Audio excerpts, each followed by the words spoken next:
Assalamualaikum warahmatullahi wabarakatuh. Salam sejahtera buat semuanya. Semoga kita semua dalam keadaan sehat jasmani dan rohani, tidak kekurangan satu apapun. Amin ya robbal alamin. Bab 1437 sampai bab 1440. Cao Xiao membuka mulutnya, dan ketika dia mengeluarkan suara, dia menangis lagi. Dia terus berkata dengan samar, "Terima kasih, terima kasih." Li Fugui mencabut jarum perak sambil tersenyum. Kemudian dia berkata kepada Cao Xiao dengan serius, "Kamu sudah lama tidak berbicara. Sekarang kamu baru mulai berbicara. Hati-hati jangan sampai menggigit lidahmu." Cao Xiao awalnya menangis sedih. Tetapi setelah mendengar kata-kata Li Fugui, aku tidak bisa menahan tawa. Li Fugui mengeluarkan kertas dan pena dan menulis dua resep. Sambil menyerahkannya kepada Cao Xiao, dia berkata dengan serius, "Dua resep ini, yang satu untuk membantumu menumbuhkan gigi, dan yang lainnya untuk membantumu menumbuhkan rambut, ambil masing-masing. Dulu, jangan cemas, selain itu, aku juga punya beberapa plester di sini. Ambil dulu dan oleskan pada bekas luka di tubuhmu setiap hari. Jika tidak terjadi apa-apa, kamu akan menjadi seperti orang normal dalam waktu 2 bulan." Setelah Cao Xiao mendengar kata-kata ini, dia berdiri dengan penuh semangat. Dia hendak melangkah maju dan berlutut untuk bersujud kepada Li Fugui. Li Fugui tidak ingin memikirkannya tetapi tersenyum dan berkata, "Oke, jangan lakukan hal yang tidak berguna ini. Itu semua karena adikmu, aku menyelamatkanmu kali ini. Jika dia tidak mengatakan bahwa kamu dalam keadaan yang mengerikan selat, aku tidak akan mengetahuinya. Ada orang-orang di dunia seperti Husi yang lebih buruk dari binatang." Cao Xiao tersedak dan berkata, "Dermawanku, aku tidak bisa cukup berterima kasih atas kebaikanmu. Kamu telah memberiku kehidupan baru, dan aku akan mengingat kebaikan ini di hatiku." Cao Xiaofei mendengar ini, dia dengan cepat melangkah maju dan berkata kepada Cao Xiao, "Xiao, tolong berhenti mengucapkan kata-kata terima kasih ini kepada Tuan Li. Saya ingin menanyakan sesuatu padamu sekarang. Apakah kamu masih ingat bibimu yang kedua, Xiao Meixuan?" Cao Xiao tiba-tiba mengerutkan kening. Melihat Cao Xiaofei, dia bertanya, "Kakak, mengapa kamu bertanya pada bibi kedua?" Cao Xiaofei berkata dengan jujur, Xiao, kamu juga tahu situasi keluarga kami. Sejujurnya, Tuan Li menyelamatkan hidupku. Keluarga kami telah menjadi seperti ini sekarang. Dengan kekuatan Anda dan saya, kemungkinan mengubah keluarga hampir nol. Sekarang Tuan Li telah memutuskan untuk membantu kami dan membiarkan paman kedua mengambil tindakan dan menjadi kepala dari keluarga. Tetapi sekarang paman kedua memiliki semua uang, pikiran saya semua tertuju pada bibi kedua. Jadi saya pikir jika Anda tahu di mana bibi kedua ditahan, beritahu Tuan Li sekarang dan biarkan Tuan Li menyelamatkan bibi kedua pertama. Kita semua perempuan, dan menurutku bibi kedua juga telah ditahan pada tahun-tahun ini. Aku sangat menderita. Aku tidak pernah menduganya. Tepat setelah Cao Xiaofei mengatakan ini, mata Cao Xiao benar-benar berdarah karena kebencian. Dia memandang Li Fugui dan bertanya, "Tuan Li, bolehkah saya meminta Anda menjanjikan sesuatu kepada saya?" Li Fugui mengangguk dan bertanya, "Katakan apa yang Anda inginkan." Cao Xiao mengertakkan gigi. Dia berkata, "Bisakah kamu menyerahkan Cao Yin kepadaku setelah membantu paman kedua menangkap kepala keluarga Cao?" Li Fugui bertanya dengan sedikit keraguan, "Berikan Cao Yin kepadamu?" Cao Xiao mengangguk. Dengan keras dia berkata, "Aku tidak punya ayah yang lebih buruk dari binatang.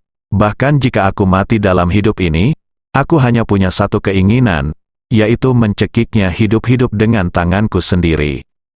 Itu benar. Fakta bahwa Cao Xiao menjadi seperti sekarang ini adalah hasil dari Cao Yin, sang ayah.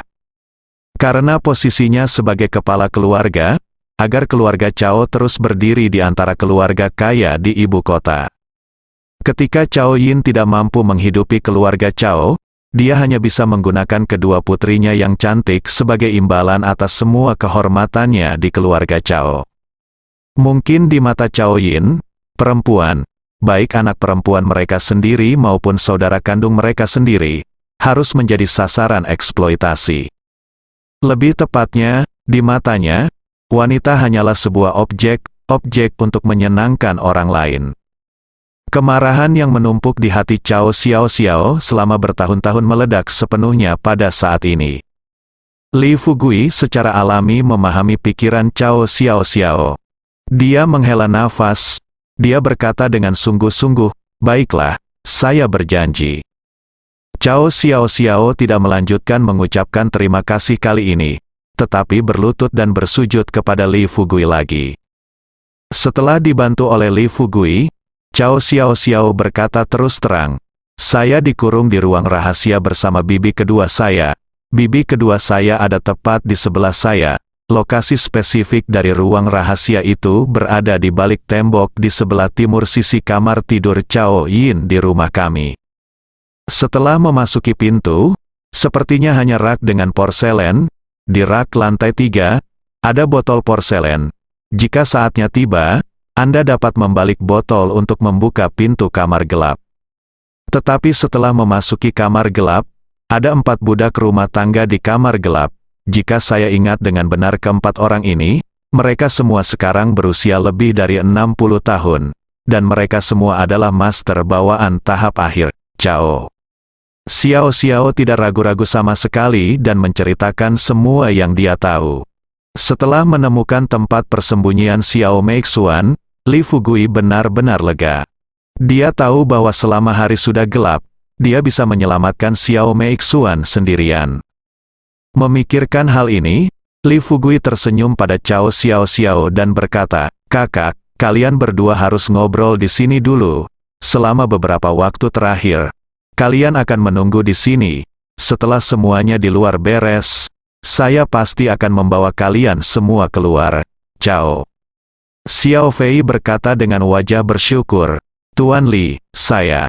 Sebelum Cao Xiao Fei selesai berbicara, Li Fugui tersenyum dan berkata, "Oke, jangan ucapkan terima kasih lagi, tidak perlu. Lagi pula, tidak nyaman bagimu untuk pergi keluar untuk membeli obat. Aku akan melepaskan Xiao Chan. Baru-baru ini, kamu telah merawat adikmu dengan baik dan memintanya untuk minum obat tepat waktu." Setelah beberapa salam singkat, Li Fugui dengan gembira kembali ke kamarnya. Begitu dia memasuki pintu, Hua Duoduo dan Tantai Zixuan dengan cepat maju ke depan, memandang Li Fugui dengan prihatin dan bertanya, "Fugui, apa kabar? Apakah semuanya sudah selesai, Li?"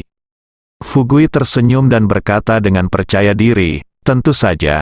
Hei, biarkan aku istirahat, aku harus keluar pada malam hari." Mendengar hal tersebut, kedua gadis itu awalnya berencana untuk bertanya tentang proses spesifiknya. Namun melihat betapa lelahnya penampilan Li Fugui, mereka tidak tahu harus bertanya apa. Jadi mereka meminta Li Fugui istirahat dulu. Waktu berlalu dan sudah jam 9. Jam di malam hari, intinya. Keluarga Cao merasa seolah-olah mereka sedang menghadapi musuh yang tangguh. Di ruang tamu, Cao Yin mengerutkan kening dan menatap Cao Si, yang duduk di satu sisi, saudara kedua. "Sudah berapa lama? Sudah sejak itu? Apa yang terjadi? Anda belum mengambil tindakan menghadapi?" Pertanyaan itu, Cao Si berkata tanpa daya, "Saudaraku, bisakah kamu memberi kami waktu 2 hari lagi untuk masalah ini? Anda harus menyadari kekuatan Li Fugui. Agar Xiao Yu dan Xiao Zhu dapat membunuhnya, mereka harus menemukan waktu yang tepat. Kalau tidak, meski mereka berdua pergi, mereka hanya mencari kematian." Setelah mendengar ini, Cao Yin memiliki wajah yang gelap dan berkata dengan marah, "Mencari kematian, kakak kedua? Apa maksudmu dengan ini?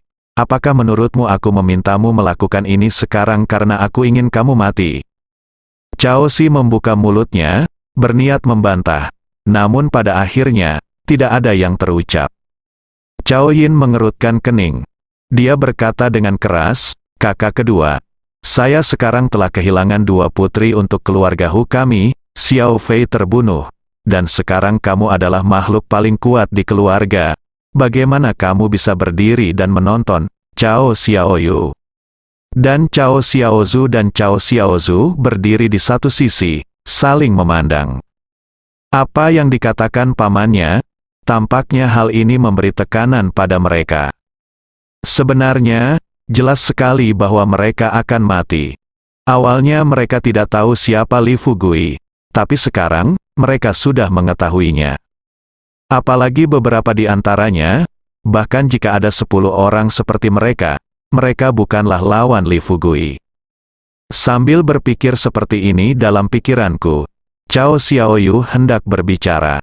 Cao Si berdiri dan bersumpah kepada Cao Yin, saudaraku, jangan khawatir, aku berjanji, aku pasti akan membunuh Li Fugui kali ini.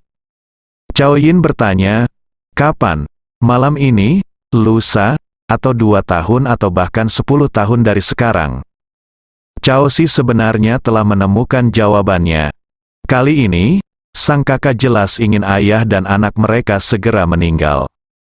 Pikirkan ini, Cao Si berkata dengan belak-belakan, saudaraku, aku mendengarkanmu, aku akan membunuh Li Fugui kapanpun kamu menginginkanku.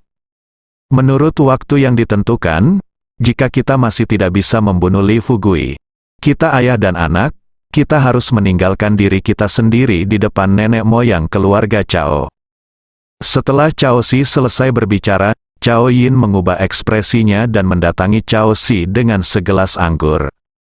Lalu dia mengulurkan tangannya, memegang tangan Cao Si erat-erat dengan tangan kirinya. Dia tersedak dan berkata, saudara pertarungan harimau, saudara kedua, dengan kata-katamu, hatiku yang menggantung menjadi lega. Sejujurnya, hari ini saja, Li Fugui bajingan kecil ini berpura-pura menjadi Xiao Zeng dan pergi ke keluarga Hu, melukai para suami Xiao Xiao, Hu Si, dan langsung menculik Xiao Xiao. Sekarang keluarga Hu datang untuk meminta seseorang. Mari ikuti instruksi pada jam 12 siang besok Zong. Si pembunuh dan Xiao Xiao harus diserahkan kepada mereka.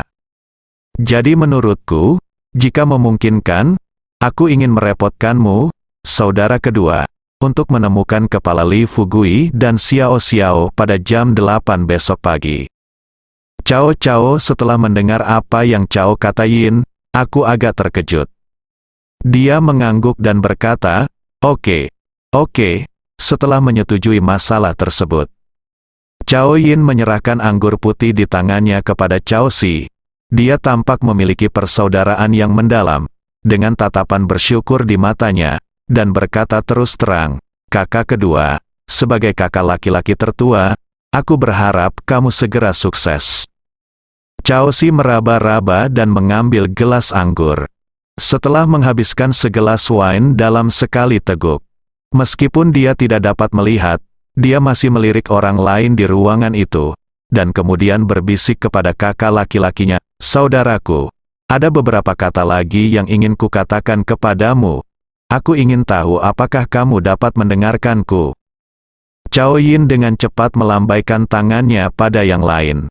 Segera, hanya ada 2 bersaudara yang tersisa di ruangan besar itu. Cao Yin duduk di depan Cao Si dan bertanya dengan serius, kakak kedua, katakan padaku, ada apa? Wajah Cao Si memerah karena menahan diri. Dia berbisik kepada Cao Yin, saya pikir jika kami, ayah dan anak, dapat menyelesaikan masalah ini, bisakah kamu menyatukan kembali keluarga kami mulai sekarang? Cao Yin sedikit mengernyit. Dia tampak tak berdaya dan berkata, kakak kedua, kamu jelas-jelas mempersulitku. Apakah kamu tidak tahu mengapa aku ingin mengurung saudara-saudaraku? Hanya satu-satunya yang memiliki warisan seni bela diri kuno. Untuk meningkatkan efektivitas tempurmu, dan untuk memungkinkanmu menerobos bawaan dan mencapai tingkat inti emas suatu hari nanti, aku telah bekerja sangat keras. Meskipun kita memang begitu semakin tua sekarang, aku tidak menghormati wanita, aku tidak tertarik lagi. tapi dekat dengan seorang wanita akan merusak vitalitas tubuhmu sampai batas tertentu. Ketika Cao Si mendengar ini, dahinya sudah ditutupi dengan garis-garis hitam. Cao Yin melihat perubahan pada wajah Cao Si dari sudut matanya. Tapi dia mengubah topik pembicaraan dan berbisik kepada Cao Si, "Tapi kakak kedua, jangan khawatir, aku dan kakak tertuamu bukanlah orang yang tidak baik. Selama kamu bisa membunuh Li Fugui kali ini, kamu juga bisa memberi kembali kepada keluarga Cao kita. Ketika saatnya tiba, aku berjanji meskipun aku tidak bisa menyatukan kembali seluruh keluargamu, setidaknya aku bisa membuat keluargamu bahagia dan menghabiskan waktu bersama." Mata Cao Si bersinar dengan harapan. Persyaratannya tidak tinggi. Dalam hidup ini, selama dia bisa tinggal bersama istrinya selama 3-5 hari dengan damai dan tenang selama hidupnya, dia akan merasa puas. Sekarang setelah mendapat izin Cao Yin, Cao Si segera mengucapkan terima kasih. Cao Yin Ze menepuk bahu Cao Si dan berbisik, "Kakak kedua, hati-hati, ini sudah larut, pergi dan bersiaplah. Bisakah keluarga Cao kita menyelamatkan hari ini? Semua beban ada di tangan kita. Tapi itu semua jatuh padamu dan kedua keponakanku." Setelah beberapa saat, Cao Si keluar dari kamar. Setelah ketiga ayah dan anak itu bertemu, Cao Si tidak mengucapkan sepatah kata pun. Tapi dengan dukungan Cao Xiaoyu, dia berjalan langsung menuju garasi parkir. "Tunggu sampai Anda naik bus." Mobil melaju keluar dari istana. Cao Xiaozu mau tidak mau bertanya, "Ayah, apakah kamu masih berencana untuk terus keras kepala? Tidak bisakah kamu benar-benar melihat orang seperti apa pamanku, untuk mengkonsolidasikan statusnya di keluarga Cao? Dia lebih memilih dorong kedua putri kandungnya ke lautan api. Sekarang, kita..." Sebelum Cao Xiaozu bisa menyelesaikannya, Cao Si berkata dengan dingin, "Jangan bicara lagi. Aku baru saja memberitahu pamanmu bahwa selama hal ini berhasil, dia bisa menyatukan kembali keluarga kita untuk sementara waktu. Kecuali kalian berdua, aku tidak ingin melihat ibumu. Jika tidak, kalian semua harus mendengarkan pengaturanku tentang apa yang harus dilakukan kali ini." Cao Xiaoyu memasang ekspresi agak gelisah di wajahnya. Dia dengan hati-hati bertanya kepada ayahnya, "Ayah, bisakah ayah memberitahuku apa rencana ayah?" Cao Si menarik napas dalam-dalam, setelah menenangkan diri sebanyak mungkin. Maka dia berkata terus terang kepada kedua putranya, "Dengarkan sekarang. Kita akan pergi menemui Li Fugui semalaman. Begitu Li Fugui muncul, kalian berdua hanya perlu menarik perhatiannya. Lalu saya akan bertindak sesuai situasi dan berusaha untuk langsung ambil nyawa Li Fugui." Yang lain tidak tahu seberapa kuat Li Fugui. Cao Xiaoyu dan Cao Xiaozu mengetahuinya dengan baik. Melihat ekspresi percaya diri di wajah ayahnya, Cao Xiaoyu langsung menuangkan air dingin padanya dan berkata dengan tergesa-gesa, "Ayah, jangan memikirkan hal-hal begitu mudah. Biar ku beritahu, masalah ini tidak semudah yang kamu pikirkan. Kami telah melihat dengan mata kepala sendiri betapa kuatnya Li Fugui adalah menyaksikannya. Jangan menyebutmu, bahkan jika kita bertiga bersatu, kita bukan tandingannya." Cao Xiaozu juga buru-buru membujuk, "Ya, ayah, kita tidak bisa menerima hal seperti itu, risiko besar." Untuk Cao Si, tidak ada dalam hidup ini yang lebih penting daripada reuni antara dia dan istrinya. "Saya pikir saya akan membunuh Li Fugui saja. Dia kemudian dapat menghabiskan waktu bersama istrinya dengan tenang." Sekarang setelah mendengar bujukan putranya, Cao Si membuat alasan dan berkata dengan kejam, "Bahkan seekor harimau pun tidur siang. Saya tidak percaya Li Fugui terbuat dari besi. Setelah kami bertemu, kami terus mengobrol dengannya sampai dia. Jika Anda bisa, jangan menahannya lagi, kamu akan menarik perhatiannya. Saya akan mencari kesempatan untuk mengambil tindakan. Saya yakin saya bisa menangkapnya." Setelah mengatakan ini, Cao Si terdiam selama beberapa detik. Kemudian dia melanjutkan kepada kedua putranya, "Tentu saja, kamu dapat memilih untuk tidak pergi. Jika kamu tidak pergi, aku akan pergi mencarinya sendirian.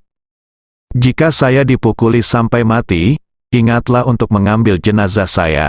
Cao Xiaoyu dan Cao Xiaozu berbeda dari anggota keluarga Cao lainnya. Terutama dari garis keturunan Cao Yin, terdapat perbedaan yang sangat besar. Mungkin karena warisan seni bela diri kuno keluarga Cao.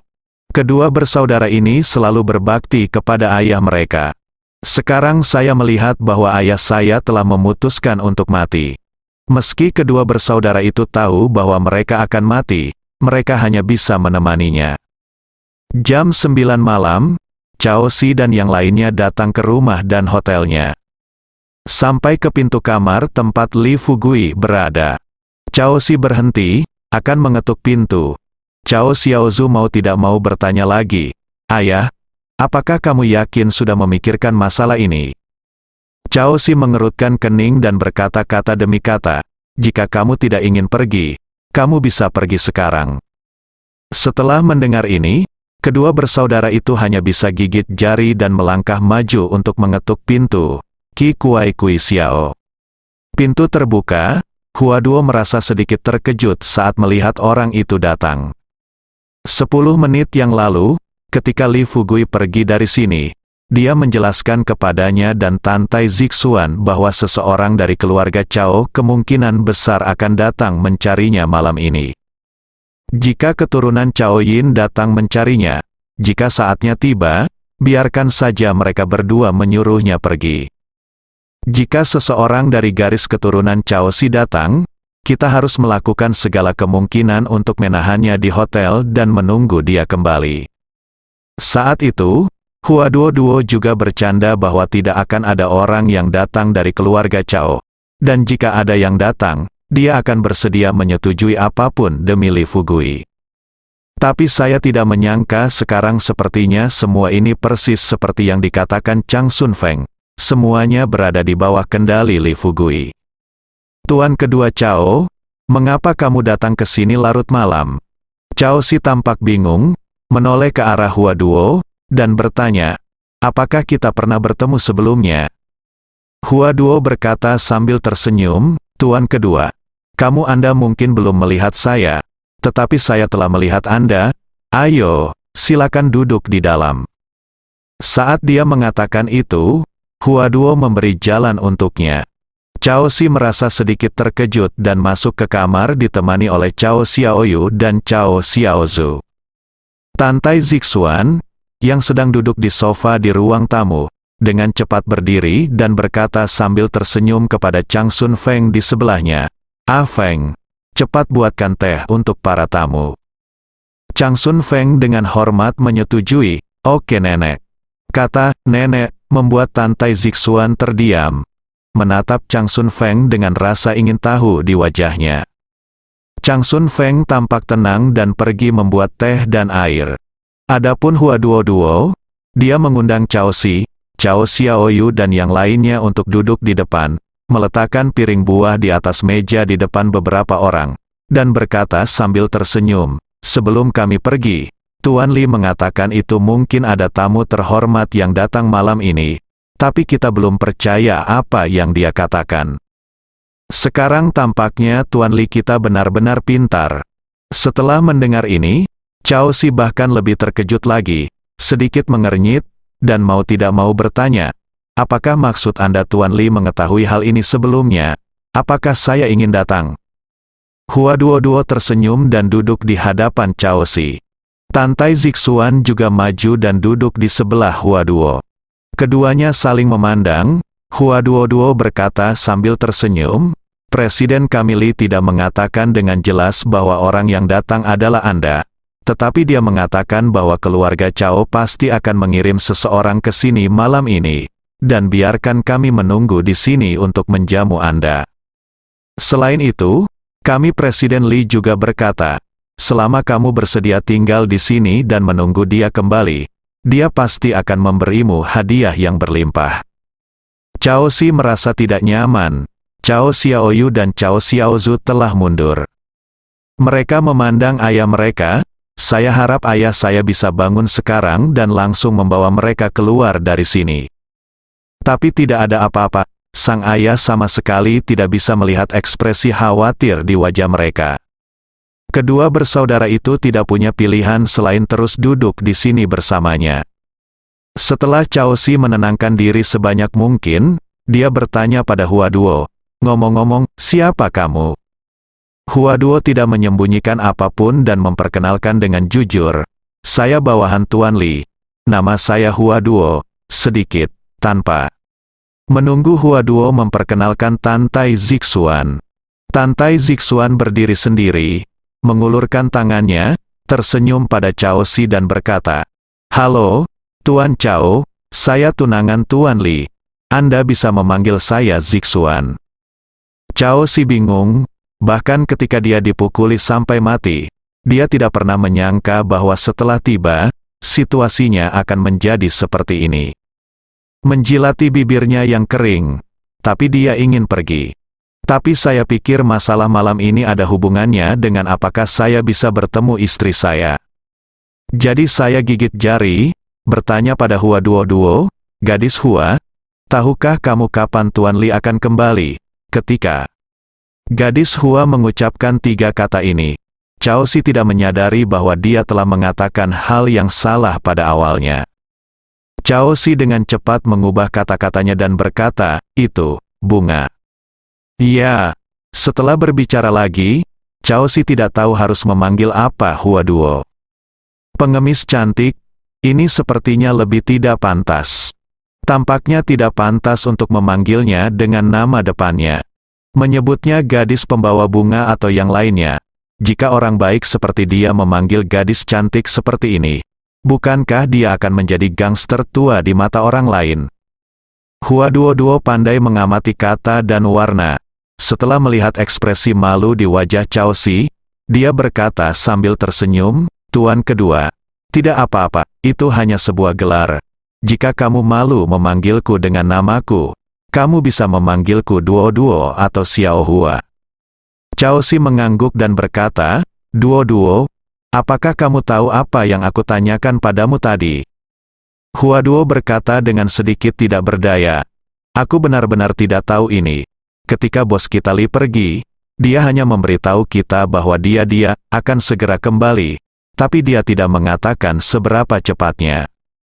Cao Si bertanya, "Kalau begitu, tahukah kamu apa yang dia lakukan?"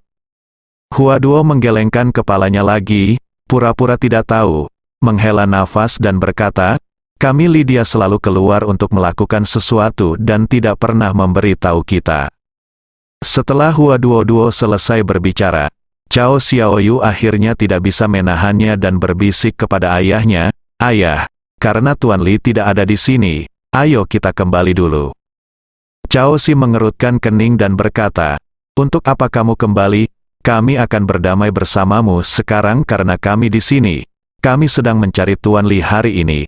Kami memiliki masalah penting untuk didiskusikan." "Jangan tunggu sampai Cao Si selesai." Hua Duo berkata dengan cepat, "Tuan kedua, Anda tidak boleh pergi terburu-buru. Presiden kami Li mengeluarkan perintah kematian, mengatakan bahwa jika Anda datang, kami akan menahan Anda di sini apapun yang terjadi. Jika kami melepaskan Anda, lalu kami, Tuan Li, akan disalahkan, tetapi kami tidak boleh menyinggung perasaan Anda." Tantai Zixuan juga berkata dengan cemas saat ini, "Ya, Tuan kedua, sebaiknya Anda duduk di sini dan minum teh, tunggu saja sebentar. Ngomong-ngomong, apakah kamu sudah makan malam? Jika belum, aku akan mengatur seseorang untuk membawakan makanan ke sini." Katanya, tanpa menunggu Cao Si dan yang lainnya berbicara. Tantai Zixuan hanya berdiri dan berjalan keluar pintu. Setelah memberikan beberapa nasihat serius, lalu kembali lagi. Kemudian dia berkata sambil tersenyum, "Tuan kedua, saya sudah memesan makanannya. Ini akan segera diantarkan. Selain itu, kami selalu sangat mengagumi Anda dan ingin mengobrol dengan Anda sebentar." Cao Xiaoyu tidak bisa jangan menyentuhnya sekarang. Obat apa yang dijual di Labu King Li Fugui? Jika Li Fugui tahu sebelumnya bahwa mereka akan datang, artinya, Mereka sudah siap sepenuhnya dan tinggal menunggu jatuh ke dalam perangkap. Tapi sekarang, melihat Hua Duo dan Tantai Zixuan terlihat begitu antusias. Cao Xiaoyu merasa Li Fugui sedang mengatur sesuatu lagi. Tapi dia tidak tahu persis apa yang bisa diatur saat ini. Cao Si awalnya tidak berniat pergi. Sekarang setelah menghadapi apa yang terjadi di hadapannya, dia benar-benar menyerah pada gagasan untuk pergi dari sini. Duduk di sofa, mengikuti aroma teh, saya mengambil cangkir teh dan menyesap tehnya. Tantai Zixuan memerintahkan Zhang Sun Feng di sebelahnya, "Ah Feng, ambil cerutunya." Zhang Sun Feng setuju lagi. Dia tersenyum pada Tantai Zixuan dan berkata, "Baik nenek." Tantai Zixuan hampir pingsan, di depan Cao Si dan yang lainnya. Dia tidak bisa menahan diri untuk tidak berkata kepada Chang Sun Feng, "Bisakah kamu berhenti memanggilku nenek? Apakah aku setua itu?"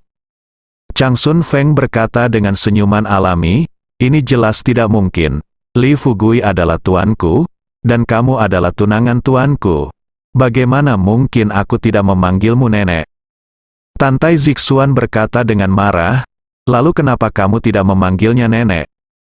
Hua Duo berkata setengah bercanda, "Aku lebih muda darimu." Ruangan itu sepertinya bercanda, tapi suasana ini membuat Cao Si dan yang lainnya semakin bingung. Sepertinya mereka datang, tidak cukup mengejutkan Li Fugui. Seolah-olah mereka seperti salah satu dari kita, tetapi mereka tidak mirip, dan sepertinya ada sesuatu di antara mereka. Dalam suasana yang menyedihkan ini, tidak butuh waktu lama sebelum Cao Xiaoyu tidak bisa menahan diri untuk tidak berbisik kepada ayahnya, "Ayah, apakah kamu ingin pergi ke kamar mandi?" Setelah melihat sorot mata Cao Xiaoyu, Cao Si tidak mengucapkan sepatah kata pun, tapi berdiri dan berjalan ke kamar mandi dengan dukungan Cao Xiaoyu. Keduanya datang ke kamar mandi. Begitu mereka memasuki pintu, Cao Si buru-buru bertanya pada Cao Xiaoyu, "Xiaoyu, kamu sudah bertemu Li Fugui. Bisakah kamu memberitahuku orang seperti apa Li Fugui itu?" Cao Xiaoyu berkata dengan getir wajah, "Ayah, apakah kamu belum melihatnya di mata Li Fugui? Kami tidak perlu takut.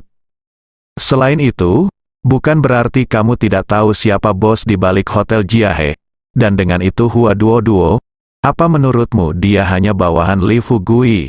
Sejauh yang saya tahu, Hua Duo ini adalah kapten tim kedua di game ke-6.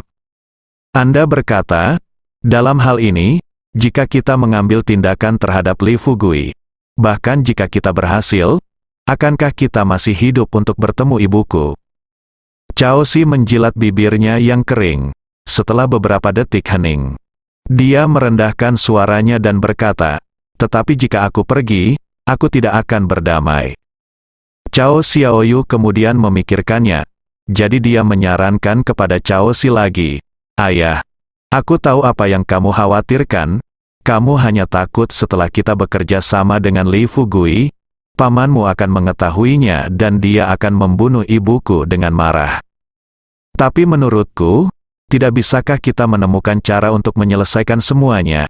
Hanya karena kita belum menemukan kekuatan ibuku bukan berarti Li Fugui tidak memilikinya. Selama kamu bersedia, kami bisa mendiskusikannya dengan Li Fugui dan biarkan dia membantu. Kami akan berusaha sebaik mungkin untuk menemukan ibuku terlebih dahulu. Selama kami menemukan ibuku, kami." Cao Si tidak mengetahui hal ini, tapi inilah masalahnya. Dia telah berada di keluarga Cao sepanjang hidupnya. Sejak kakak tertuanya menyembunyikan istrinya, dia belum dapat menemukan keberadaannya hingga saat ini. Pikirkan ini, Cao Si menghela nafas tak berdaya dan berkata, "Anakku, meskipun aku tidak bisa melihat dengan mataku, kamu tahu bahwa aku mengenal lingkungan sekitar dengan sangat baik. Selama aku memasuki pintu, aku bisa menggunakan telinga, hidung, dan hal-hal di tubuhku. Vitalitas, rasakan semuanya. Lagi pula, apakah aku tidak mengenal keluarga kita? Jika aku bisa menemukan di mana ibumu disembunyikan begitu lama, apakah aku masih akan menyembunyikannya darimu begitu lama?" "Iya, Saya akui bahwa Li Fugui mungkin seorang master. Dia memiliki kekuatan yang besar. Tetapi orang lain tidak tahu seberapa besar istana kita. Apakah kamu masih tidak tahu? Jangankan orang biasa, prajurit kuno biasa mendobrak istana kita. Ada banyak orang yang tersesat. Mencari seseorang? Haha, bagaimana kamu memintanya untuk menemukannya? Bahkan jika dia menemukannya, bagaimana kamu memintanya untuk mengeluarkannya? Cao Xiaoyu tidak tidak mau berkata, "Ayah, bagaimana kita tahu kalau itu berhasil jika kita tidak mencobanya?" Setelah Cao Xiaoyu selesai berbicara, Cao Xi mengikuti suara putranya dan bertanya dengan wajah serius. "Apa yang kamu katakan itu mudah? Cobalah, apa yang kamu coba lakukan? Tahukah kamu bahwa kamu mempertaruhkan nyawa ibumu? Eksperimen." Setelah mengatakan ini, Cao Xi menghela nafas. Setelah memikirkannya sebentar, Cao Xi hanya berkata dengan sungguh-sungguh, "Ya, karena kita sudah di sini, mari kita tunggu sampai Li Fugui kembali." Mendengarkan nada perkataan kedua gadis tadi, mereka tidak berbohong. Aku ingin tahu juga, hadiah murah hati apa yang ingin diberikan Li Fugui kepada kita. Cao Xiaoyu sangat gembira. Ia tidak senang karena ayahnya membatalkan rencananya berurusan dengan Li Fugui. Tapi aku senang ayahku akhirnya melakukan perubahan. Sangat gembira, Cao Xiaoyu dengan cepat berkata kepada ayahnya, "Baiklah, saya akan membantumu sekarang." Cao Xiaoyu mengangguk. Dengan bantuan putranya, dia keluar dari kamar. Di luar pintu, makanan telah diantar ke rumah. Hua Duo dengan cepat memanggil beberapa orang untuk berkumpul di sekitar meja makan. Cao Xi mengambil sumpitnya, seolah dia bisa melihat segala sesuatu di depannya, dan dia bisa mengambil makanan dengan akurat menggunakan sumpitnya. Setelah melihat pemandangan ini, Hua Duo mau tidak mau bertanya, "Tuan kedua, ada sesuatu yang saya tidak tahu apakah harus bertanya atau tidak?" Cao Xi tersenyum dan berkata, "Tanyakan saja apakah Anda punya sesuatu." Bersambung.